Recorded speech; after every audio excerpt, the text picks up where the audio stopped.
Just to let you know, we'll be starting shortly, but there is a group on a rare and endangered plant species walk on this campus at the moment, and we're just trying to find them in the rainforest.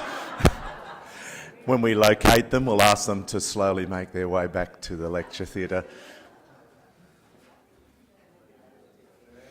I can hand out some of these shrubs here and we can pretend we're also having that experience if we want to join them.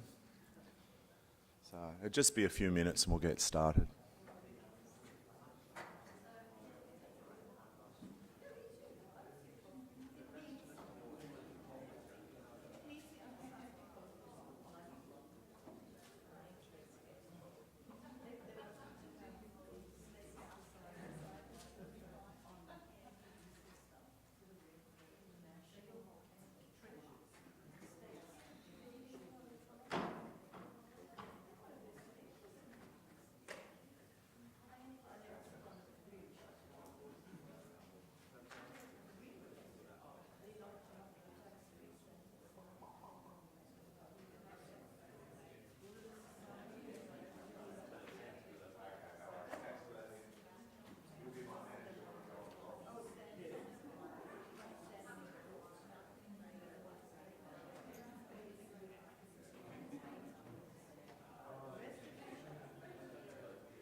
Apparently, I've been given the green light to start, so we shall get started.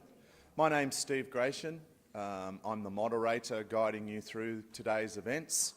Yesterday I was an activist, today I'm moderate. So welcome to the second day of the conference. For those of you who are attending on the second day, thank you for being here yesterday. It was a wonderful day. Today also holds a lot of really good things that are going to happen. Firstly, to start the day, I'd like to acknowledge the traditional custodians of this land on which we meet, the Kumbameri people, and pay our respects to their elders, past, present, and the future elders.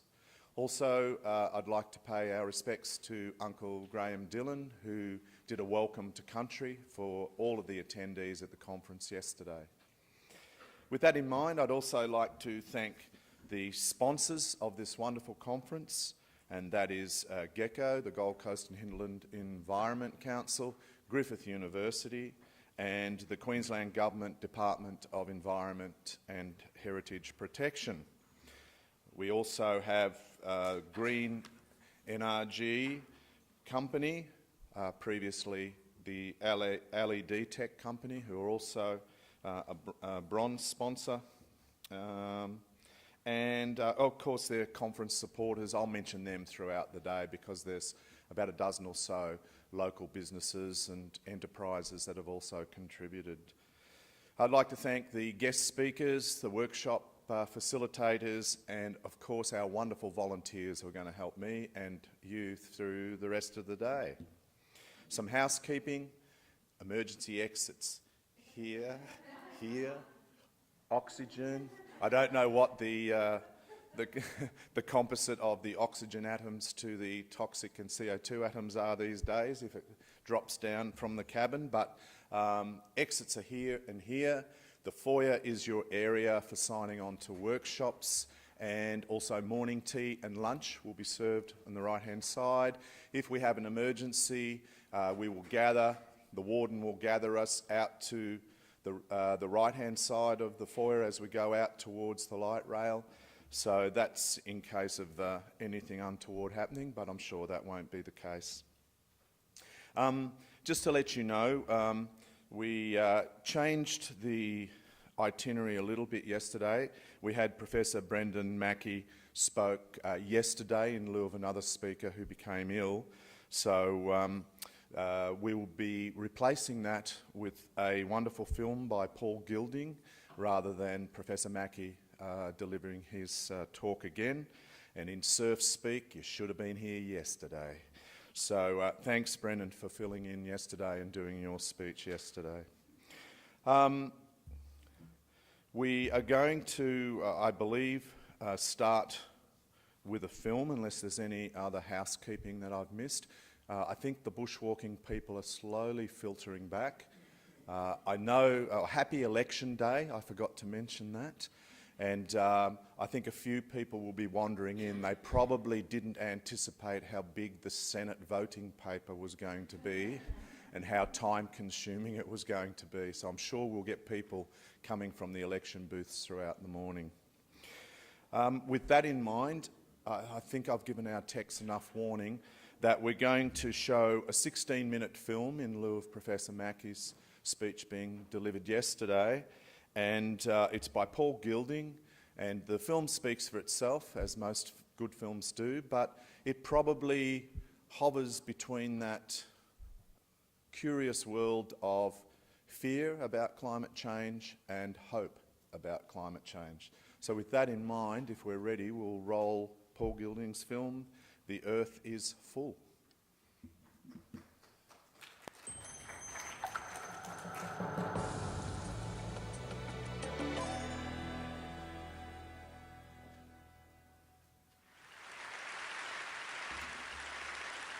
Let me begin with 4 words that will provide the context for this week.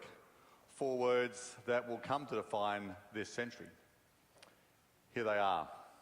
The earth is full. It's full of us, full of our stuff, full of our waste, full of our demands. Yes, we are a brilliant and creative species, but we've created a little too much stuff. So much that our economy is now bigger than its host, our planet. This is not a philosophical statement, this is just science, based in physics, chemistry and biology. There are many science-based analyses of this, but they all draw the same conclusion, that we're living beyond our means. The eminent scientists of the Global Footprint Network, for example, calculate that we need about 1.5 Earths to sustain this economy. In other words, to keep operating at our current level, we need 50% more Earth than we've got. In financial terms, this would be like always spending 50% more than you earn, going further into debt every year. But of course, you can't borrow natural resources, so we're burning through our capital or stealing from the future. So when I say full, I mean really full, well past any margin for error, well past any dispute about methodology. What this means is our economy is unsustainable. I'm not saying it's not nice or pleasant, or that it's bad for polar bears or forests, though it certainly is. What I'm saying is our approach is simply unsustainable. In other words, thanks to those pesky laws of physics, when things aren't sustainable, they stop. But that's not possible, you might think. We can't stop economic growth because that's what will stop economic growth. It will stop because of the end of cheap resources. It will stop because of the growing demand of us on all the resources, all the capacity, all the systems of the Earth, which is now having economic damage. When we think about economic growth stopping, we go, that's not possible, because economic growth is so central to our society that it is rarely questioned. Although growth has certainly delivered many benefits, it is an idea so central that we tend not to understand the possibility of it not being around. Even though it has delivered many benefits, it is based on a crazy idea. The crazy idea being that we can have infinite growth on a finite planet. And I'm here to tell you, the Emperor has no clothes, that the crazy idea is just that, it is crazy. And with the Earth full, it's game over. Come on, you're thinking, that's not possible. Technology is amazing. People are innovative. There are so many ways we can improve the way we do things. We can surely sort this out. That's all true. Well, it's mostly true. We are certainly amazing, and we regularly solve complex problems with amazing creativity. So if our problem was to get the human economy down from 150% to 100% of the Earth's capacity, we could do that. The problem is we're just warming up this growth engine. We plan to take this highly stressed economy and make it twice as big, and then make it 4 times as big, not in some distant future, but in less than 40 years, in the lifetime of most of you. China plans to be there in just 20 years. The only problem with this plan is that it's not possible. In response, some people argue, but we need growth. We need it to solve poverty. We need it to develop technology. We need it to keep social stability. I find this argument fascinating, as though we can kind of bend the rules of physics to suit our needs. It's like the Earth doesn't care what we need. Mother Nature doesn't negotiate. She just sets rules and describes consequences. And these are not esoteric limits. This is about food and water, soil and climate, the basic, practical and economic foundations of our lives. So the idea that we can smoothly transition to a highly efficient, solar-powered, knowledge-based economy, transformed by science and technology, so that 9 billion people can live in 2050, a life of abundance and digital downloads, is a delusion. It's not that it's not possible to feed, clothe and house us all and have us live decent lives. It certainly is. But the idea that we can gently grow there with a few minor hiccups is just wrong. And it's dangerously wrong, because it means we're not getting ready for what's really going to happen. See, what happens when you operate a system past its limits and then keep on going at an ever-accelerating rate is that the system stops working and breaks down. And that's what will happen to us.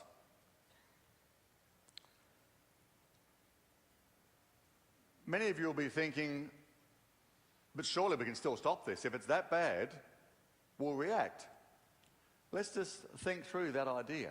Now, we've had 50 years of warnings. We've had science proving the urgency of change. We've had economic analysis pointing out that not only can we afford it, it's cheaper to act early. And yet the reality is we've done pretty much nothing to change course. We're not even slowing down.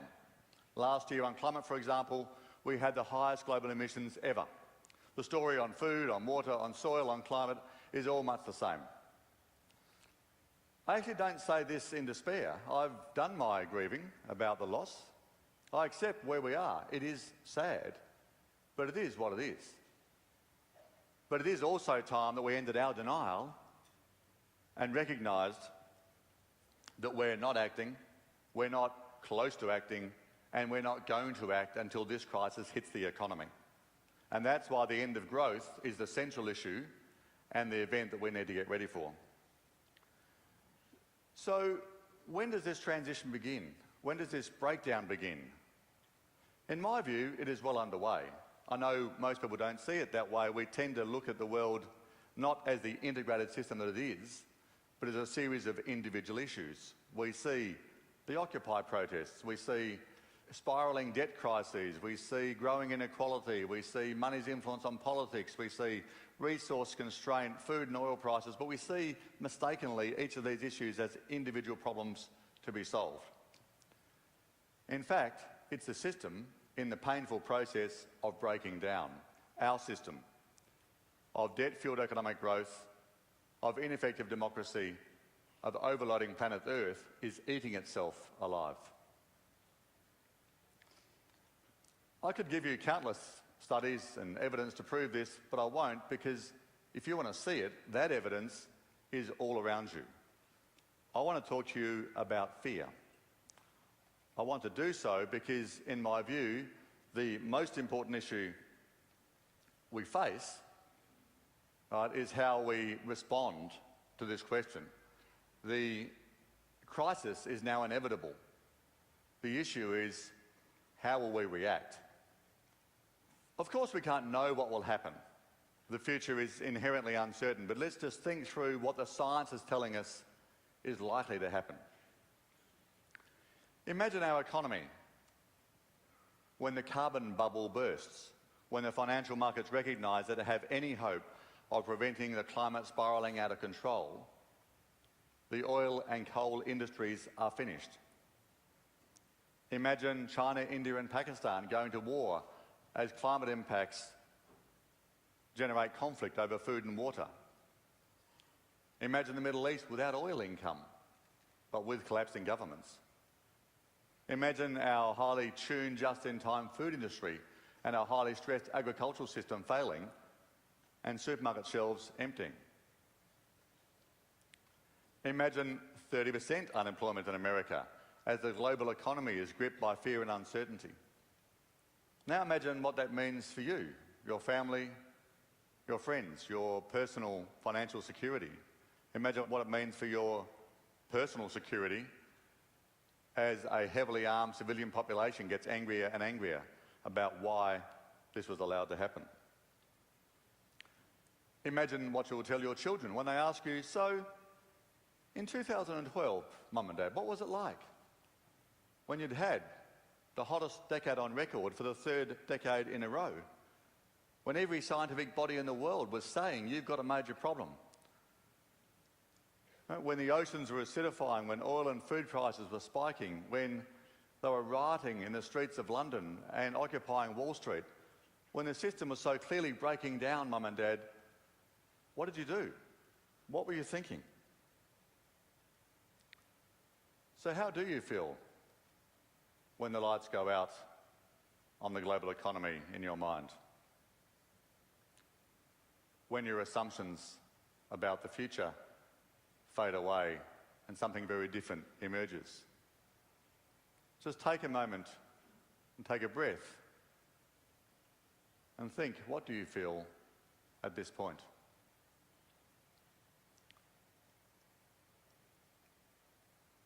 Perhaps denial, perhaps anger, maybe fear. Of course, we can't know what's going to happen, and we have to live with uncertainty. Well, when we think about the kind of possibilities I paint, we should feel a bit of fear.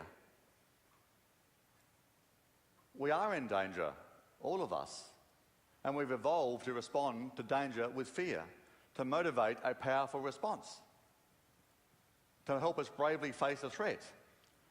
But this time, it's not a tiger at the cave mouth.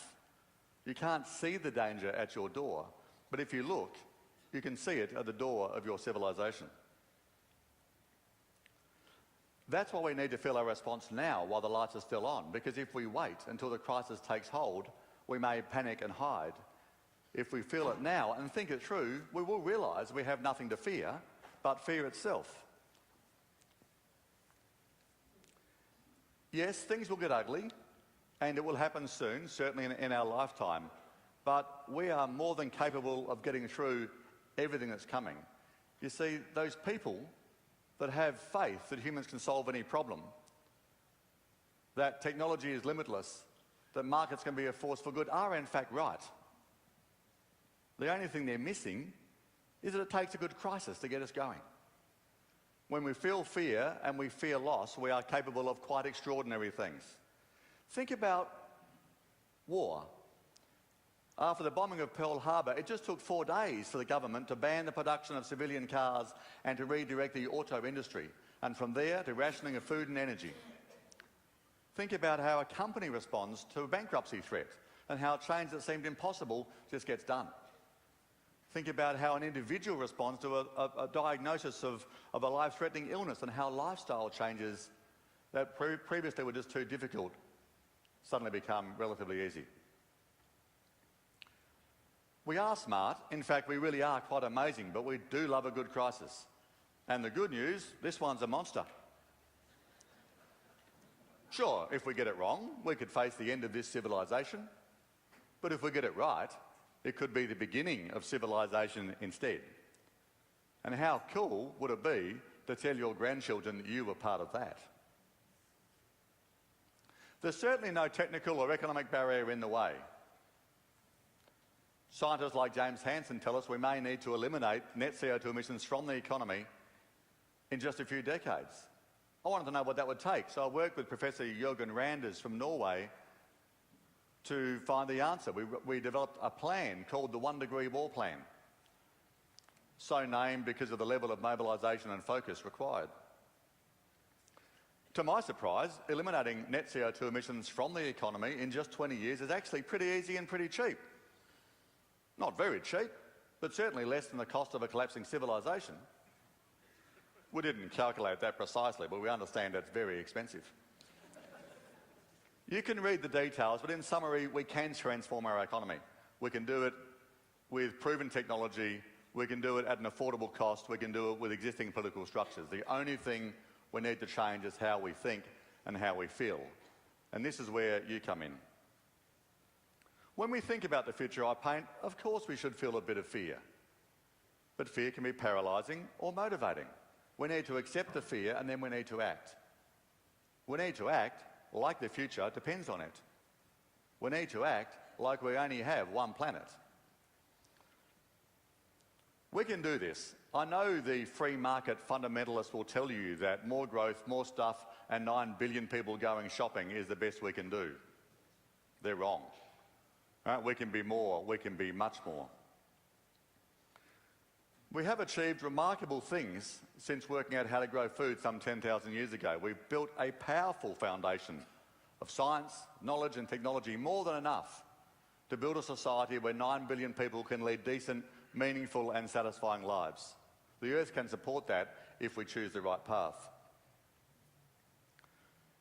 We can choose this moment of crisis to ask and answer the big questions of society's evolution. Like, what do we want to be when we grow up? When we move past this bumbling adolescence where we think there are no limits and suffer delusions of immortality? Well, it's time to grow up, to be wiser, to be calmer, to be more considered. Like generations before us, we'll be growing up in war. Not a war between civilizations, but a war for civilization, for the extraordinary opportunity to build a society which is stronger and happier, and plans on staying around into middle age. We can choose life over fear. We can do what we need to do. But it will take every entrepreneur, every artist, every scientist, every communicator, every mother, every father, every child, every one of us. This could be our finest hour. Thank you.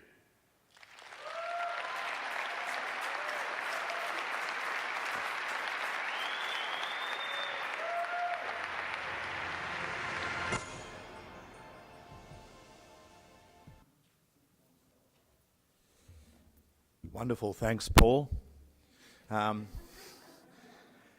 think we have a few moments if anyone would like to make a comment. If I could get the microphone people ready. If anyone would like to put their hand up and perhaps make a comment on what they received from viewing that film. Is there anyone who'd like to throw in a little gem or support Paul or give some insight that reflects on what Paul's just told us? Put your hand up now. That's all right. Oh, good. Yes. Thanks, Sheila. Just while the microphone's getting there, that idea of stuff, collecting stuff, too much stuff. Thanks. I worried about his acceptance of the 9 billion people, which is another 1.7 billion in the next, 20 years, 30 years? And he didn't address that at all, and that concerned me. I don't think we need to accept it. I think we need to really, really push for a sustainable population level. So. Terrific insight. Anyone else? Yes, down here in the second row. Thank you. And whilst I think, he made some really great points, and one of those being, I don't know that it was necessarily made for a group like us who are already converted, but at the same time, I really liked how he challenged the notion of economic growth. And having attended yesterday at the conference, it was really heartening to hear in this presentation this morning that was challenged, because I'm not sure it was challenged yesterday in amongst the business and investment topics, although there were, I do acknowledge there were, glimmers of hope amongst that. But I think this might have been great for yesterday to really, challenge people's mindset about this obsession with economic growth. Yes, so. Terrific. That notion that all growth is good. I'm sure people who have cancerous tumours growing don't feel that all growth is good. So the idea of growth, all growth is good, is highly questionable. We have someone else wants to make a comment. Just beside you there, Ali. Sorry, up the top there and then here. Yes. Go. Oh, we're getting the technology sorted out. We'll go over here. Oh, hi, thank you. I just wanted to, Fiona Armstrong from Climate and Health Alliance, I just wanted to make the comment. I love Paul's work, and I think that his book, The Great Disruption, was really a great intervention in terms of how we think and also preparing for people for disruption. But I think the fact that he said those things in 2012 is really interesting, because it just shows you how fast the thinking progresses on this. And I think, he probably would give a very different presentation today, and just his comments about the fact that economies will collapse. I think those that don't transition will, but what we're also seeing is that this, since he made that, there's such a massive growth in the green economy globally, and the investment, trillions of dollars in renewable energy. We've got such huge growth there now that the failure will come from not making that transition, but actually that economy is growing incredibly fast. Terrific. We've got one up here and then down here, and then we might move on with the morning's events with our guest speakers. Thank you. What dawned on me when my mind started to wander and you look at all the banners and you look down there at beautiful Lois and Griffith Uni and all the people that are here is that we're it for the Gold Coast. This is it. These are the people that have given up their Saturday because they're passionate about climate change and fixing things on the Gold Coast. And so it's up to us, it's up to all the people in this room to take on board what was said on the TED Talk and take on board what's going to be said and drive action, drive behavioural change for the Gold Coast. Good on you guys. Thank you. And Doral, thank you. I think that we have to understand also that the financial system that we've got is not the only financial system. There's different models. So you can still have a financial system, but it doesn't have to glorify tobacco sales and casino sales and this type of thing. You know, you can actually focus in the environment and health and happiness, and so we don't have to glorify greed, and we don't have to honour greed, and we don't have to listen to what the greedies are trying to tell us. Yeah, yeah. And also on that same challenging note is our political system.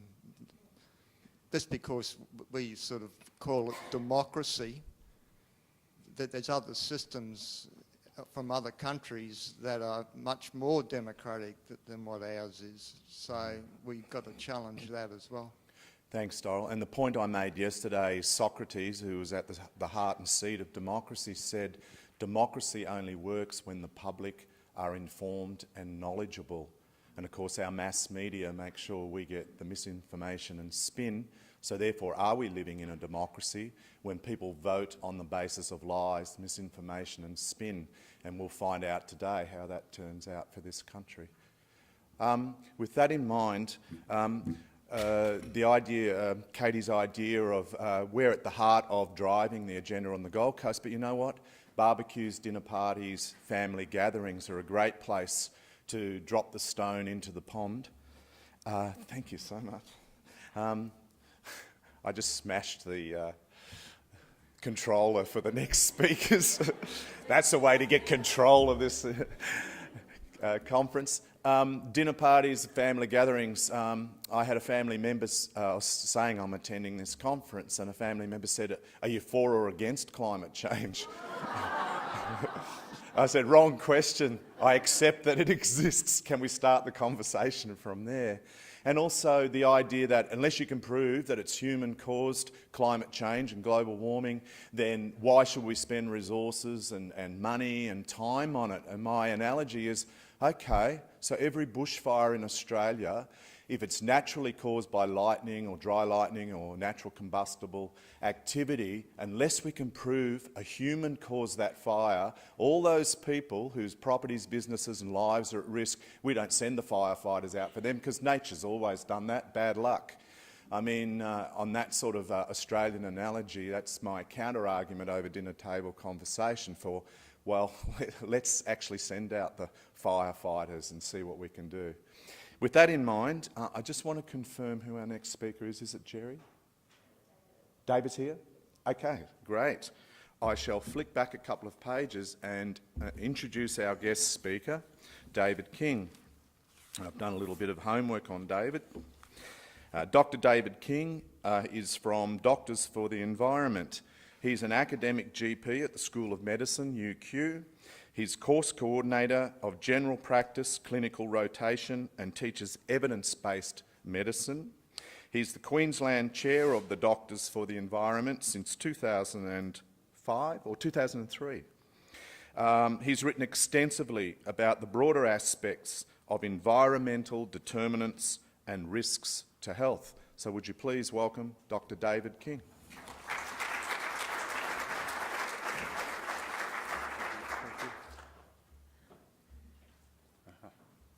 Okay, so once I sort out the technology.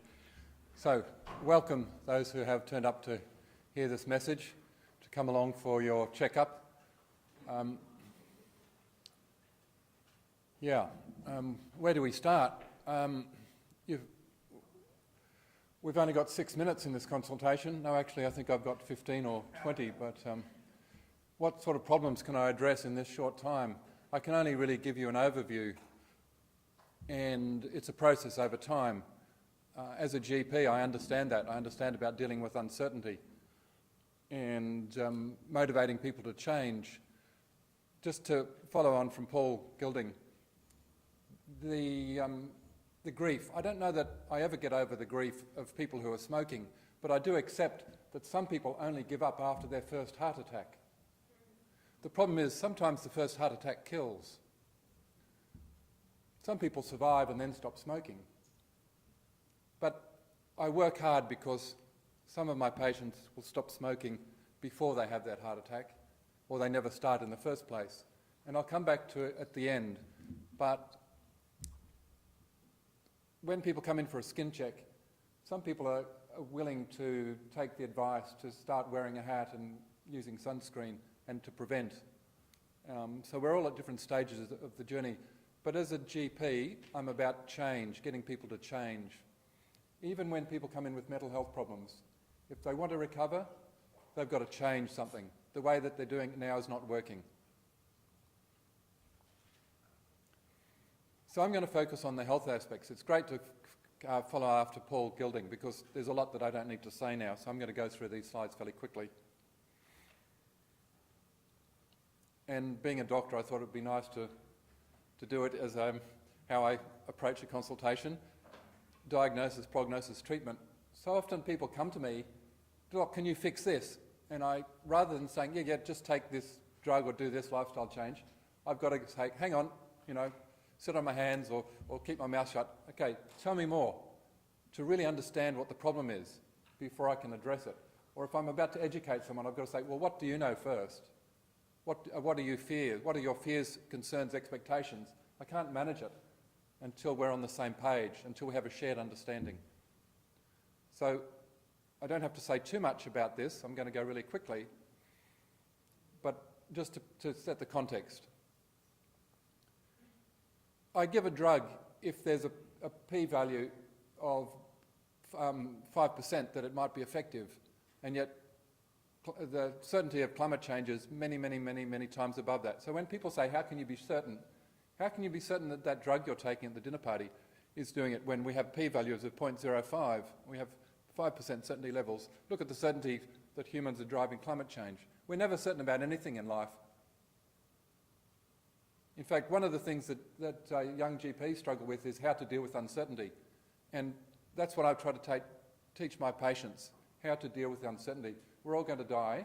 We don't know how. We cannot not prevent cancer in all of us, but we're minimising risk. And if we frame climate change as risk minimisation, I think we can, and health, we can get the message through. So why is it not more accepted? Because it's hard. Because it actually means we have to make a change. And also because there's a battle between good and evil that's been going on for a long, long time. Even back in the 1850s to 1870s in Europe, the public health movement, we had wives of industrialists against their husbands who employed workers for 12 hours a day, children, and had poor houses and thought that's how you had to do it. And their wives were saying, no, we need to make sure they get some sunlight, they get good nutrition, good housing. And that's where the public health movement came from. And now we're going back to a plutocracy where it's about cheap wages and you don't care about the health of people. This has been a battle that goes on forever. The global commons, the greater good versus the wealth and benefit of a few. And the fossil fuels, we know that when Peabody Coal went bankrupt and the auditors went through their books, that they were putting millions into the Heartland Institute and other climate denialist groups and employing, Naomi Oreskes in her book highlighted this many years ago, but now that evidence is really coming to the fore for certain, that they've actually employed the same PR companies that big tobacco used to cast doubt that cigarettes cause lung cancer because there was no randomised controlled trials. In fact, thinking about that, when we surveyed some medical students about climate change, And one said, well, I won't believe it unless we have a randomised controlled trial, because that's the gold standard of research. And we thought, okay, which control earth are you going to use to see what sort of experiment we're carrying out on this one that we own? They didn't really get it. But there's different evidence for different types of problems. But it is hard to change, because lowering emissions means that we have to leave coal in the ground. And there's a lot at stake for those who have money in future predicted earnings. And that's why Peabody Coal put millions into advertising about coal is good for humanity and we need to solve energy poverty in India, etc. And had ads on their website about healthy kids running around, and they put money into asthma treatments and a lot of greenwash. I agree with Paul again that this is in context. We're looking at climate change, but it's only one of many that we're actually not living sustainably, and we've already crossed a number of planetary boundaries. Not only climate change, but also the nitrogen and phosphate cycles. So the farmers in this room, when we hear about growing food and next, that comes into it as well. And our loss of species. The sixth great extinction is already happening. And the first mammal, Australia is good at gold medals, at winning things. So we've lost a mammal species entirely due to climate change recently up on the Northern Reef. So Australia's won that too, the first loss of a mammal species. So again, I can go through this quickly because Paul Gilding's already said it, that we're burning up our natural capital. So there's going to be a crash. In fact, the latest projections from the United Nations Population Agency suggest that we're not going to peak at 9, that we're likely to get to 11 million on current growth, because growth hasn't slowed in Africa, and there'll be 1 billion extra Africans added in the next 40 years. Probably most of them are going to head to Europe if they can get there.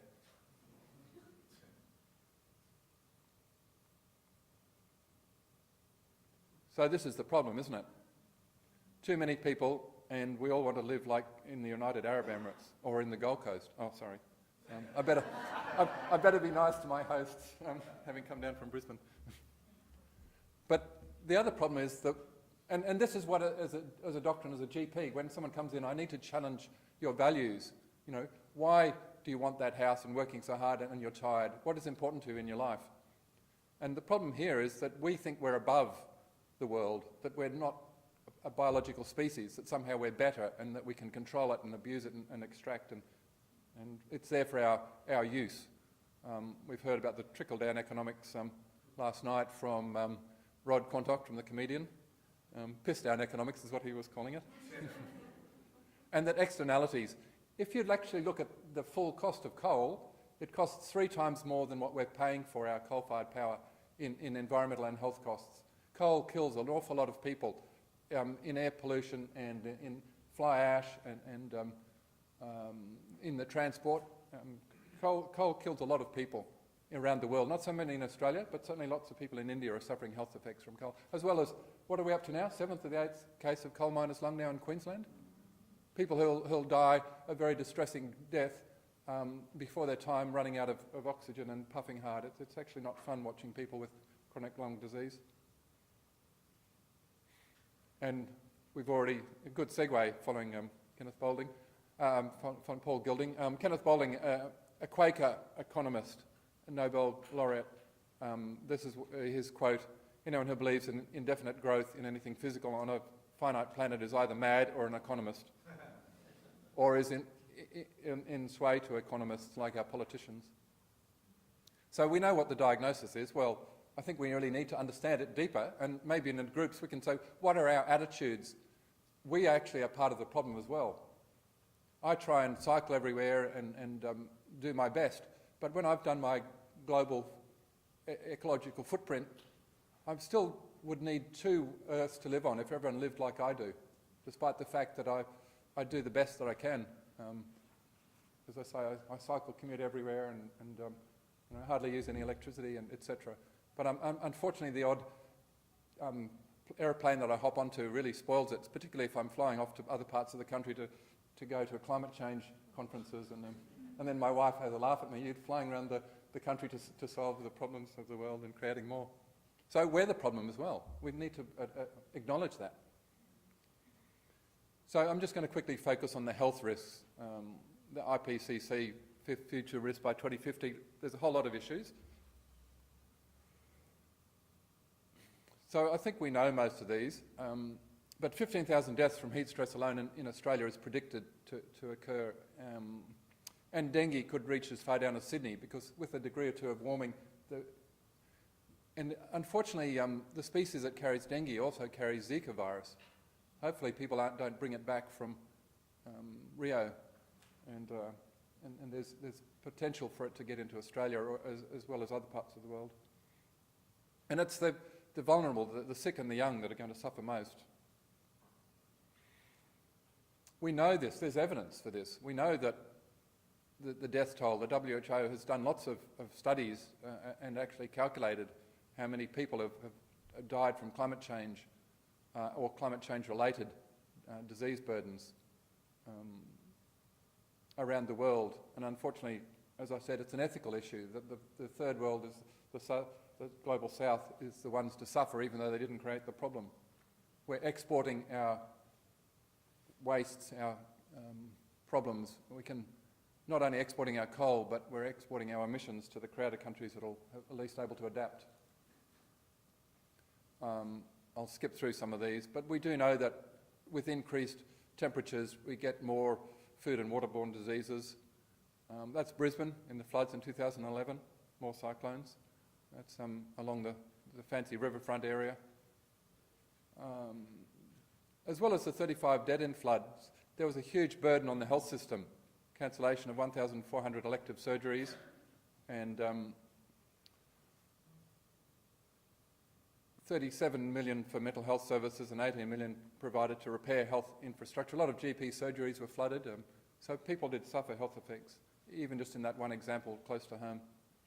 We know about bushfires and the impact on lives and on health.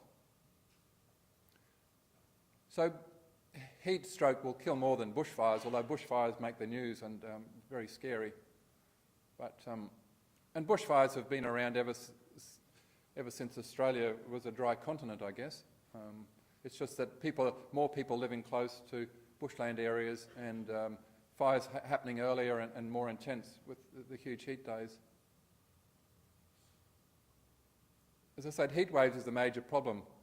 That a decade or more ago in Europe, huge deaths from heat.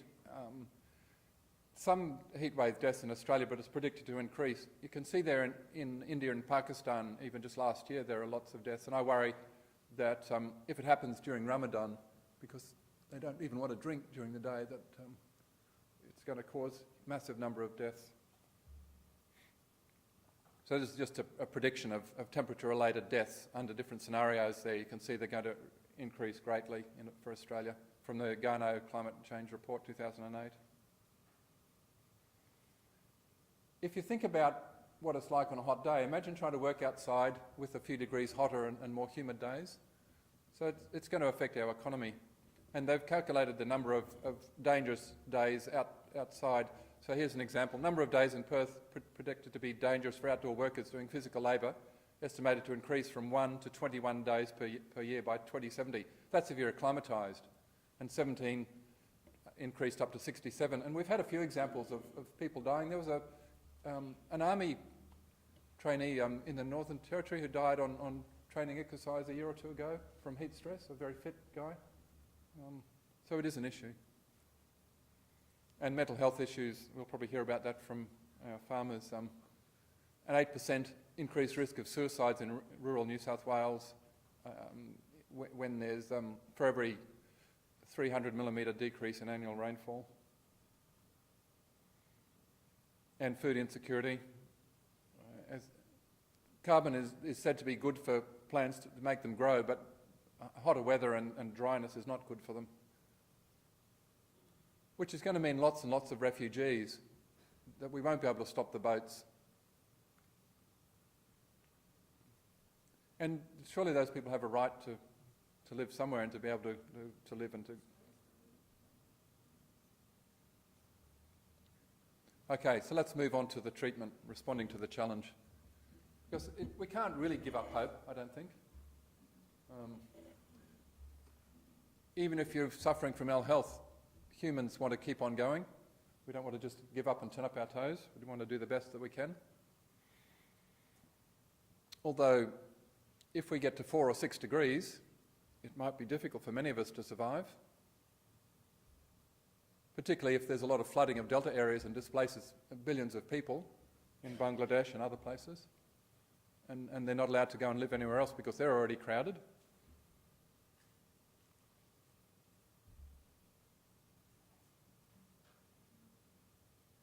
Many of you have probably seen this slide already. So it says, what if it's a big hoax and we create a better world for nothing? Imagine investing in a better world and we've wasted all that investment. Oh no.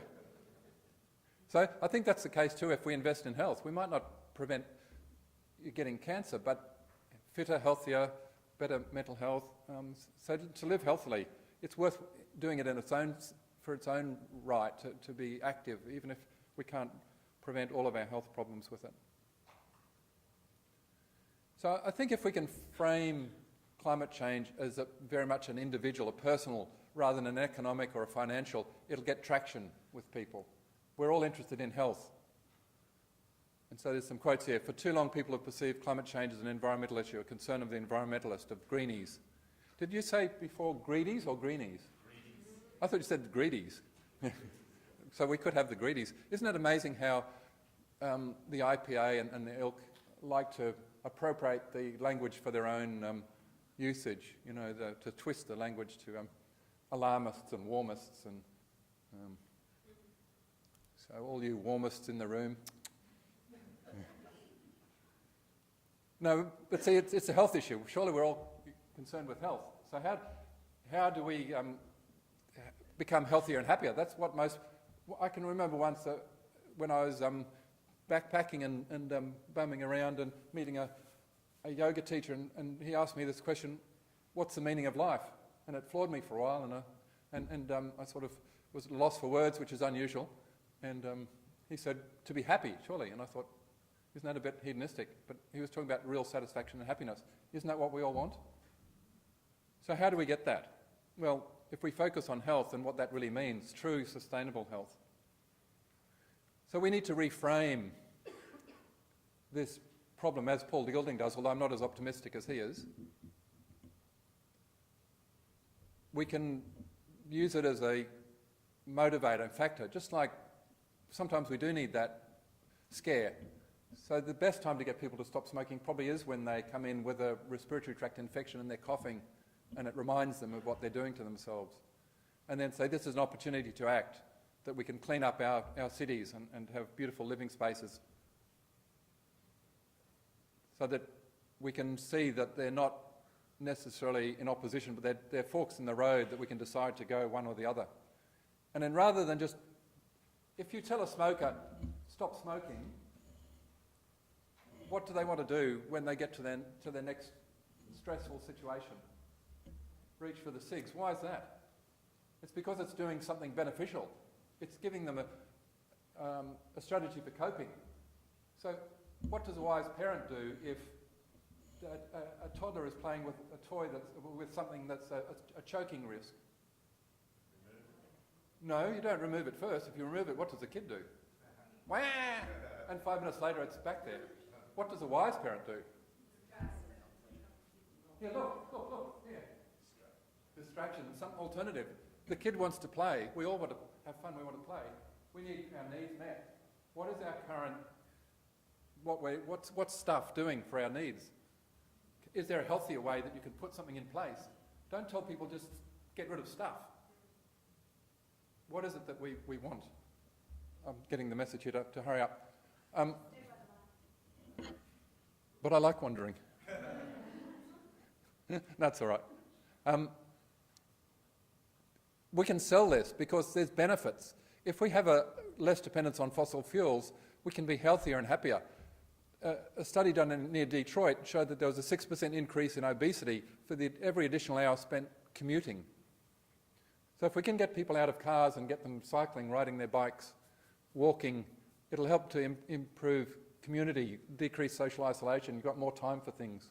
So our design of cities is really important, and we're moving into a very urban world, and so that's really important. Air pollution has a lot of deaths. If we can get people out of cars again, reducing meat consumption decreases colon cancer, but it'll also have a lot less of an impact on the world.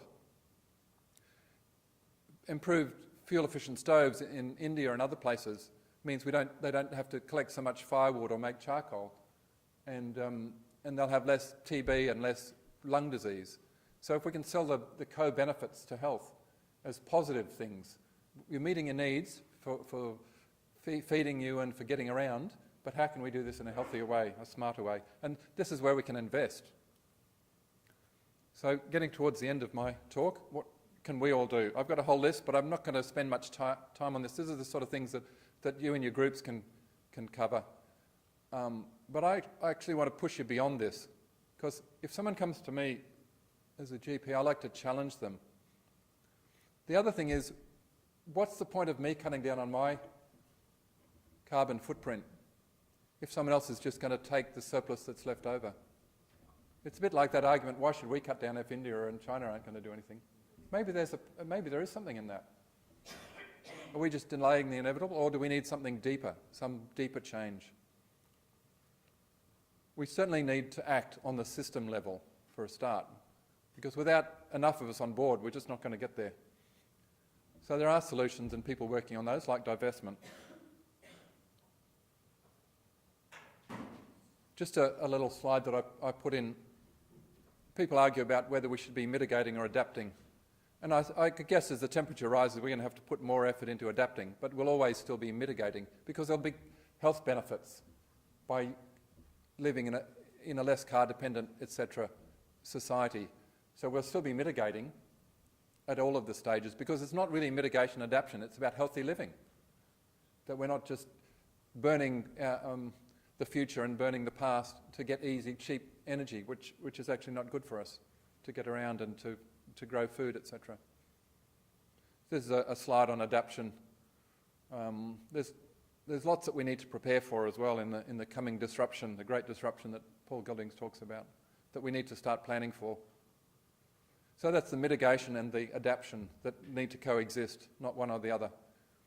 So getting towards the end, I think what we really need to look at is the more radical things. And University College London and Lancet Commission suggested if we're going to solve this problem, we actually need to yes, move to war footing, but the way to do it is contraction and convergence. Those of us who use more than our fair share have to be willing to live with less. And sometimes less is more. More time for relationships, more time to enjoy what we have, to enjoy the world, not so busy earning money and looking after all our stuff. So we can sell this, that actually less can be more. And we can model that to our friends, and that there's resilience with building relationships. And that's more important than status. So we need more cooperation and less competition. If we had less competition, we wouldn't have this economic model that it's the survival of the fittest and everyone is racing to the top, or maybe it's the bottom at the moment, or over the waterfall, that we can be in it together. This is something that I use for behaviour change, so I'm going to leave you with this. That very often we look for the plan without fully going through the first steps. Paul Gilding talked about grieving. But after that, acknowledging the problem, we need to come to an acceptance. And I've put forgiveness. It might seem rather Christian, but I think that sense of this is how it is, we're in it together,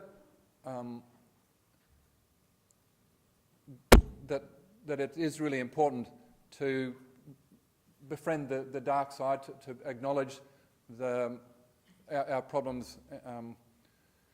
And then after that, then we can try and work out where we're going once we've really accepted it.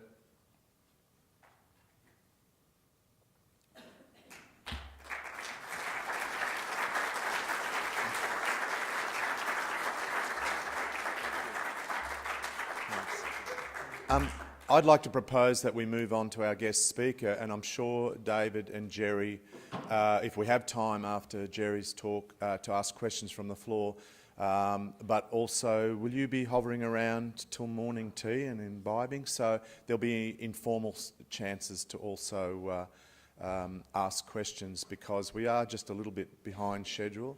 And I'd like to invite Jerry up now, but I've got my notes here. I'll just do a quick introduction.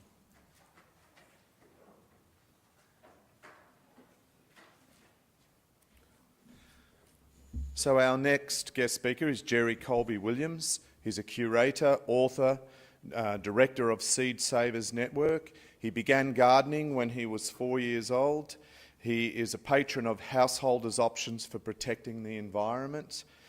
He was trained by the world's foremost botanic garden, the Royal Botanic Gardens Kew, and the world's foremost horticultural society, the Royal Horticultural Society. He came out to Australia, to Western Australia, on a botanical expedition to discover and document new plant species, and then decided to emigrate to Australia. So thank you for that. He is the presenter of ABC TV's Gardening Australia show. He's been a garden talkback radio host in Queensland and New South Wales since 1995. I believe the Gardening Australia's been going since 2000, is that correct? Yes. Terrific. 27 years of hosting on our media. Jerry also lives in Bellis, in Brisbane, which is a sustainable house and garden. It's unique, and it's opened up to the public for a visit once a year. So I'll get Jerry to come up and give his presentation. Thank you very much.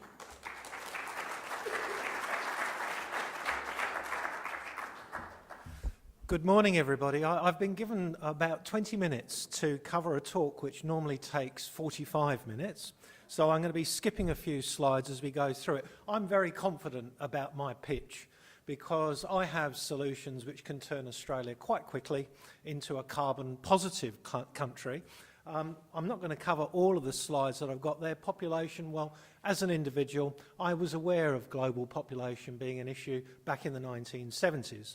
So as a teenager, I decided I would only reproduce once, and so far, I've kept my word. When it comes down to things like energy, we have at our feet a plan called Zero Carbon Australia. And all that requires to transition the Australian economy into a renewably powered economy is 10 years and the money that we're currently spending on fossil fuels in the forms of subsidies. We know it's a great plan because our Prime Minister, Malcolm Turnbull, launched the central plank to Zero Carbon Australia in Sydney in 2009. Now, in Australia, in the 13 years since I set up my house and garden, 50% of Australian households now do what I do. When I first put solar panels on my house, I used to have weird people coming around from councils saying how all this sort of stuff works in a domestic setting. Now I have families who garden together coming along, and those families are the households that put renewable power in their energy mix. 50% of all households in Australia using renewable power is a measure of success, and it's a measure of change. But it also is important to remember, when you look at things, you need to use joined-up thinking. A roof isn't there just to keep rain off your head, it's a rainwater collection area. It's also a solar power station. Things have multiple purposes, and to capture their value, you need to look at things in multiple ways. Now, we know about water use going up and the fact that we live in a very drought-prone country. But, you know, one of the things that we've got to remember is that some of our biggest competitors for water to use is things like coal-fired power stations. During the last drought, 2004 to 2011, coal-fired power stations were using water to operate efficiently from the dams to pump water using coal-fired power to the taps so that people could use it. Now, water is a very heavy thing. It uses a lot of energy to move it around. So every time you connect a roof to a rainwater tank and you use that rainwater tank for the household or to grow food, you're efficient. You are really effective. And that is one of the big differences between, I guess, efficiency in a business which is able to offset its costs into the economy, the wider economy, without regard to the environment. It's actually being effective. The difference between efficiency and effectiveness is an argument we need to hear. An effective household is one that harvests water from its roof, uses its roof to generate power, and grows its own food. That is the building block for sustainable living from my perspective. Now, when we talk about food security, Australia is a really small player. A really small player. In a good year, we can produce enough grain and enough meat to feed up to 40 million people, which is peanuts when you look at the world's growing population. If you look at Java, a tiny island that's not quite twice the size of the state of Victoria, they can feed 138 million people every year. And they can do it because they don't have fossil soils that we have. They get good rain and they got brand new fertile soil. And they can grow many crops in a year. When you look at Bangladesh, a twelfth of the size of Queensland. They have a population of over 140 million people, and they can feed those people in a good year, doing very well. So in the scheme of things, Australia is not a big player. When we talk about what the world can deal with, 1.5, 2 degrees of warming, well, we passed the critical point for that warming before I emigrated to Australia in 1992. 300 parts per million CO2. That was the critical thing. That's what politicians are talking about today. Well, we passed that point before I could even start talking gardening in Australia. So it's just one of those things. I was able to give a vision of what gardeners needed to do for climate change when the CSIRO produced their report on predicting the climate in 2003. And that first appeared in Gardening Australia magazine in 2004. And Gardening Australia has been pretty much silent about global warming ever since. In 2013, the CSIRO actually admitted that they got their predictions right, but they were actually happening 20 years earlier than they expected. So when I talk to my gardening audiences, we're not doing it for our grandchildren. We're not even doing it for our children. We're doing it for us, and we're doing it now. I've been gardening consciously with global warming since the 1970s, and that was when I was living in London. In 1985, this picture of my front garden, it's not very good. If you want people to get good photos of your garden, do it yourself. Don't get your sister to do it. But that was my front garden. I was flowering bottle brushes, wattles, grevilleas, all sorts of different things in my London garden in 1985. The climate had changed so much, I felt so confident I was able to garden with Australian plants in London. Rhododendrons are flowering in some places 45 days ahead of schedule. Makes it very difficult to plan a crop. In 2008, there was a federal inquiry into food and food security. It's very difficult planning something long-term like an orchard if you've got it in the wrong climate. So when I talk to gardeners about planting for the future, I explain to them that their garden is on the move and things are going to get warmer and certain things are going to disappear. Tropical birch, things like that. When you look at the world outside, in fact, what you're looking at is a historical snapshot of how the world used to be. Because since we've passed the safe climate limit, everything outside is experimental. All life on Earth is experimental.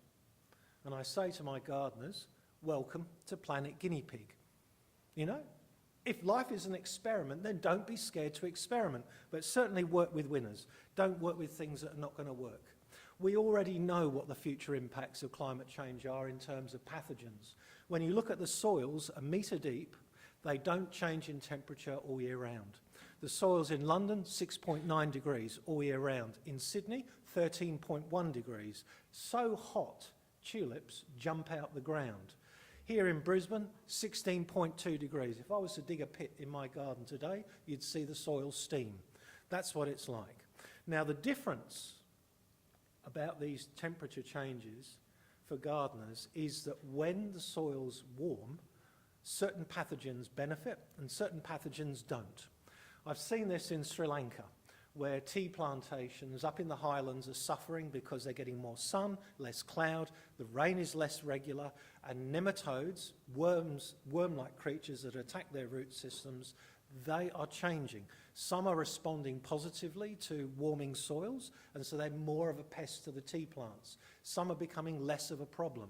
But we know already, when you look at Sydney and Brisbane, we know what Sydney's problems are going to be like in a warmer climate, because we just move up to Brisbane, where soil has to be freely draining and well enriched with compost in order for those plants to survive our wetter summers.